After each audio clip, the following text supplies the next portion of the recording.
عزیز طلبہ و طالبات السلام علیکم، امید ہے کہ آپ بخیر ہوں گے۔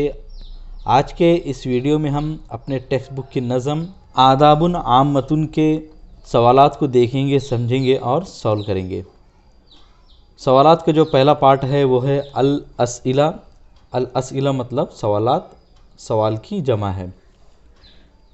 پہلا سوال ہے ماذا ینصح الشاعر ان یختار۔ ماذا مطلب کیا، ینصح مطلب نصیحت کر رہا ہے، الشاعر مطلب شاعر، ان مطلب یہ کہ، یختار مطلب چنا جائے، اختیار کیا جائے۔ شاعر کس بات کی نصیحت کر رہا ہے کہ اسے چنا جائے، یعنی کس چیز کو چننے کی شاعر نصیحت کر رہا ہے۔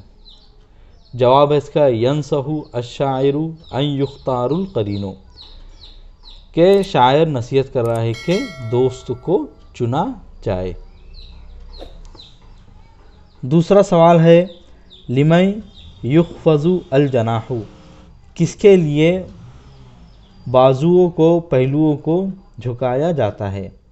تو یخفض الجناح للاقارب، بازوؤں کو، پہلوؤں کو جھکایا جاتا ہے، للاقارب قریبی لوگوں کے لیے یا اپنے اقربا کے لیے۔ تیسرا سوال ہے لماذا یقول الشاعر بأن یحفظ اللسان۔ لماذا مطلب کیوں، کیوں کہہ رہا ہے شاعر کہ زبان کی حفاظت کی جائے یا کی جاتی ہے۔ اس کا جواب تھوڑا لمبا ہے، اس لیے میں نے الگ لکھا ہے۔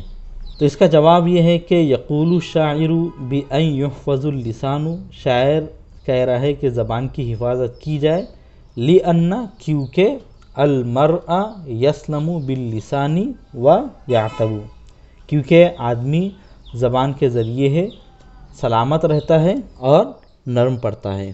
آخری سوال ہے لمن لا یحجب الدعاء، کس کے لیے دعاؤں میں حجاب نہیں ہوتا، یعنی کس کی دعاؤں کو روکا نہیں جاتا۔ تو جواب ہے اس کا لا یحجب الدعاء للمظلوم، مظلوم کے لیے دعاؤں کو روکا نہیں جاتا، یعنی اس کی دعاؤں کے بیچ میں کوئی حجاب نہیں ہوتا، اس کی دعائیں سیدھے اللہ تعالیٰ کے پاس میں پہنچتی ہے۔ سوالات کا جو سیکنڈ پارٹ ہے وہ ہے التمرین۔ تمرین میں ہم کو ہدایت دی جا رہی ہے کہ املا کل فراغ بالکلمۃ التی وردت فی البیت۔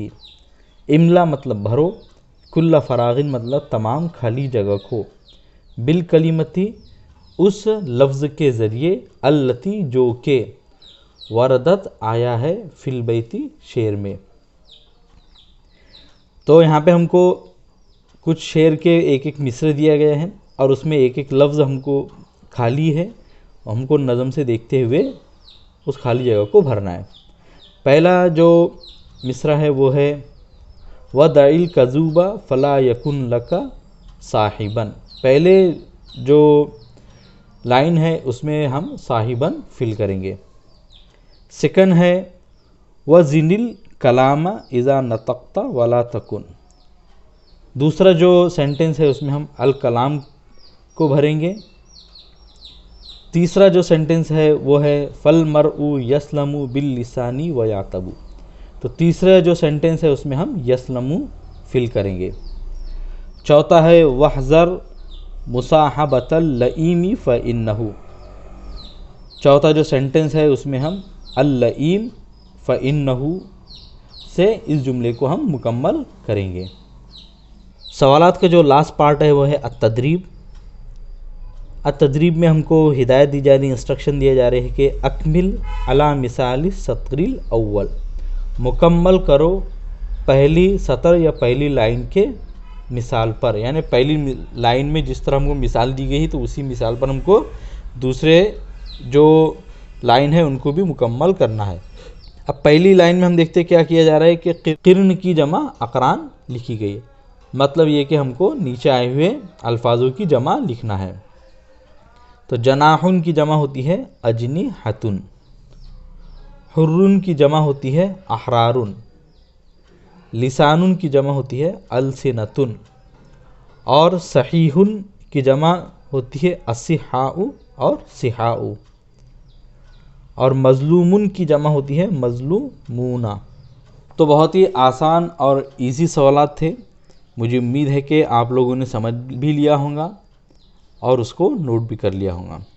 اگر آپ لوگوں کا کوئی بھی کوشچن یا سوال ہو تو کمنٹ سیکشن میں ضرور پوچھیں. کوئی بھی ڈاؤٹ ہو تو کمنٹ سیکشن میں ضرور پوچھیں. ویڈیو پسند آئے ہو تو اسے لائک ضرور کریں اور ہمارے چینل کو ضرور سبسکرائب کریں. ملیں گے آپ سے اگلی ویڈیو میں. السلام علیکم.